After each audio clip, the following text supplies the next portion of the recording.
Nuclear या भूकंप या फिर न्यूक्लियर बॉम्ब, फंस गए हैं ट्रंप। हालांकि युद्ध के बीच ईरान को एक और झटका जरूर लगा है। ईरान में भूकंप की खबर सामने आई, जिसे 4.3 तीव्रता का भूकंप मापा गया है। यह भूकंप जिसने ईरान के एक इलाके को थर्रा दिया है। लेकिन इस थर्राहट के कुछ ही देर बाद इससे जुड़ी एक और बड़ी खबर आई, जिसने अमेरिका को डरा दिया। यह बेचैनी इस सवाल से पैदा हुई, क्या ईरान ने न्यूक्लियर बॉम्ब तैयार कर लिया है और क्या यह थर्राहट इसी का परीक्षण था? दरअसल इन आशंकाओं का कारण है भूकंप की लोकेशन और पूर्व में ईरान के दावे भी, जिसके बाद हड़कंप मचा। हालांकि अमेरिका के लिए आज कई और बुरी खबरें भी सामने आई, लेकिन आपको बता दें उससे पहले कैसे ईरान एक एक कर युद्ध का न सिर्फ दायरा बढ़ाता जा रहा है, बल्कि अमेरिका को चोट भी पहुंचा रहा है। ऐसी चोट जो ट्रंप पर उठते सवालों की धार को और पैना कर रही है और इस आशंका को बढ़ा रही है कि लगता है युद्ध में ट्रंप फंस गए हैं।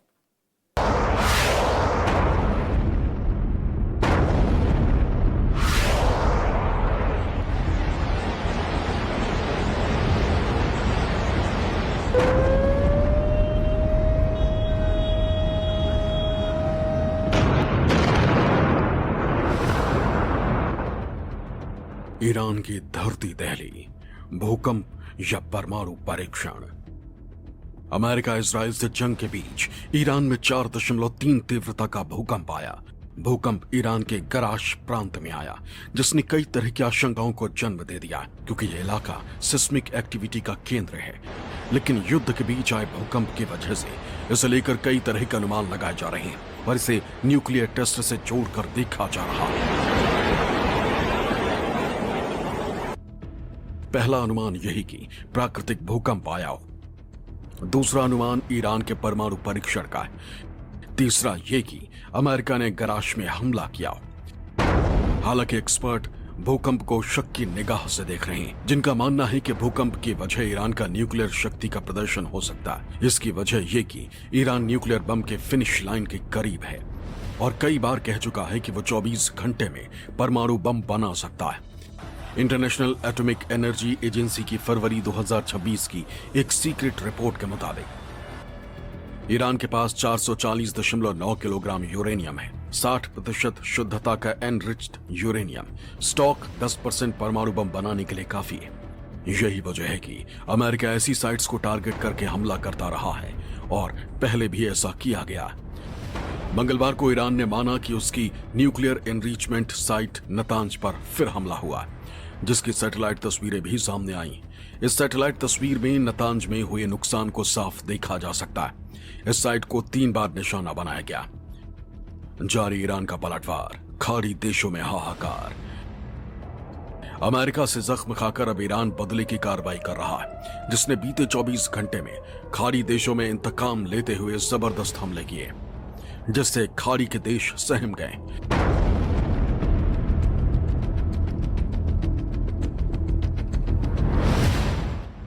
सऊदी अरब की राजधानी रियाद में ईरान ने अमेरिकी एम्बेसी पर मिसाइल से हमला किया, जिसके बाद आग और धुआं उठता दिखाई दिया। इसी तरह ईरान ने कुवैत में अमेरिकी एम्बेसी पर हमला किया। इतना ही नहीं, यहां एयरपोर्ट पर टारगेट करके हमला किया गया। दुबई एयरपोर्ट पर भी ईरान ने मिसाइल अटैक करके हाहाकार मचा दिया। इसके अलावा बहरीन में नेवल बेस को टारगेट करके ईरान ने मिसाइलें दागी। इससे पहले ईरान ने सऊदी अरब की अरामको ऑयल रिफाइनरी पर हमला बोला था, जिसकी सैटेलाइट तस्वीर सामने आई, जो यहां भारी नुकसान की तस्दीक करती। यह ऑयल रिफाइनरी सऊदी अरब की सबसे बड़ी रिफाइनरी, जिससे ईरान ने नुकसान पहुंचाया। ईरान की तरफ से मिडिल ईस्ट के देशों में अमेरिकी एयरबेस, आर्मी बेस और एम्बेसी को टारगेट करके हमले किए जा रहे हैं। इस खतरे को देखते हुए अमेरिका ने सऊदी अरब और कुवैत में अपनी एम्बेसी बंद कर दी। साथ ही मिडिल ईस्ट में बसे अमेरिकियों के लिए एडवाइजरी जारी की गई। At the Department of State, our #1 priority is the safety and the security of American citizens everywhere in the world. Now, with what's going on in the Middle East, with Operation Epic Fury and the cowardly attacks that we're seeing from Iran against Gulf countries, I wanted to take this chance to speak directly to Americans who are in the Middle East about the work we are doing to try to keep you safe.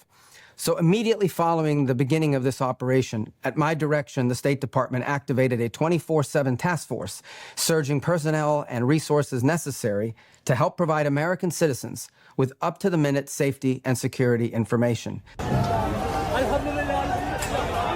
America के लिए मुश्किलें पाकिस्तान में भी खड़ी हो गईं। यहां लाहौर में स्थित अमेरिकी दूतावास को ईरान समर्थक प्रदर्शनकारियों ने आग के हवाले कर दिया। पानी ला यार, पानी पानी।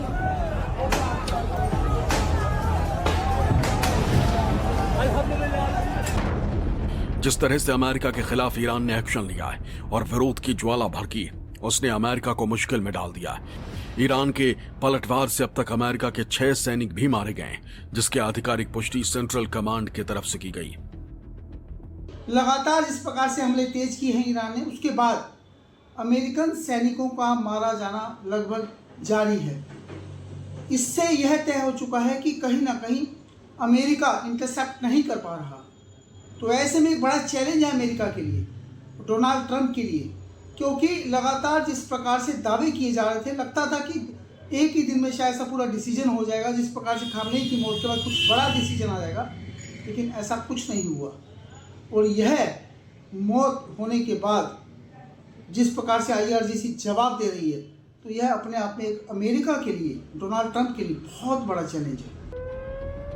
मिडिल ईस्ट में ईरान पर हमला करके अमेरिका जैसे बुरी तरह फंस गया है, क्योंकि ईरान मिसाइल और ड्रोन से अमेरिकी अड्डों को नुकसान पहुंचा रहा है। और जिस तरह की तस्वीरें सामने आ रही हैं, उससे साफ है कि युद्ध जल्द रुकने वाला नहीं। Bureau report, news 24।